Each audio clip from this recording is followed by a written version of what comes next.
Yan guys, bad morning. Muntik na tayong madedo ngayong araw na to mga idol.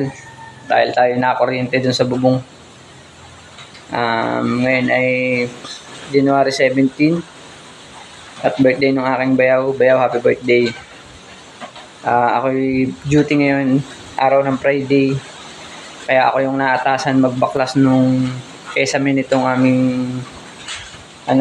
ermita. Tapos may nakasampit na mga sanga ng abukado dun sa bubong ay pinatanggal sa akin. Yun nga lang, sa hindi inaasahang pangyayari, may kuryente kasi, hindi ko alam, may talop na siguro. Yung pag-apak natin dun sa bubong, tapos paglagpak ng sanga, yun, nakakuryente tayo.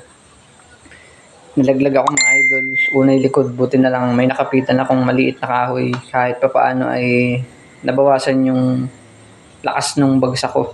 Pero ngayon naramdam ko yung sakit, tapos yung labi ko nangangapal na patama dun sa sanga. Muntik na mga idol.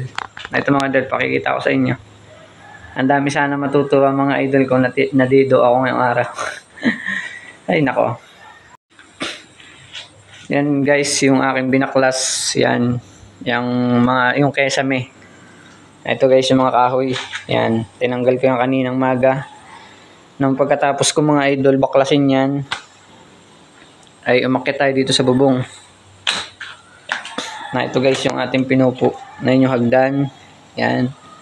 Na yun guys yung wire. At doon ako nadali.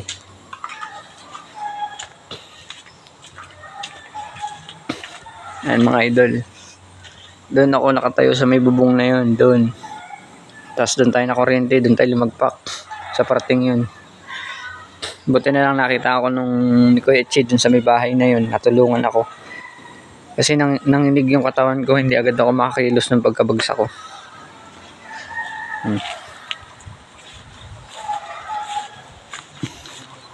Ayun guys, oh.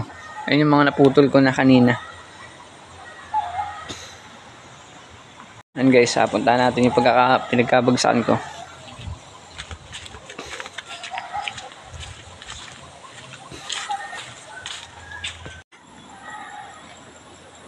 Yan guys, doon tayo galing, doon tayo nalaglag, tapos dito tayo nakakapit sa kahoy na to. Yan, dito tayo nalaglag. Buti may maliit na kahoy, kahit pa paano nababawasan yung ating sakit na mararamdaman. Yung itak ko mga idol na doon sa bubong, hindi ko pa makuha. Bayay siya naman na. Yan mga idol. Ngayon ko nararamdaman yung sakit ng aking likod. Napakamalas mga idol. Kaya hindi na muna ako duty. Matutulog na muna ako sa bahay.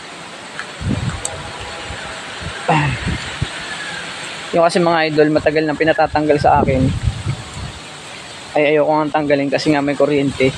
Kahapon nag-session kami. Sa akin na iatas yung pagtatanggal.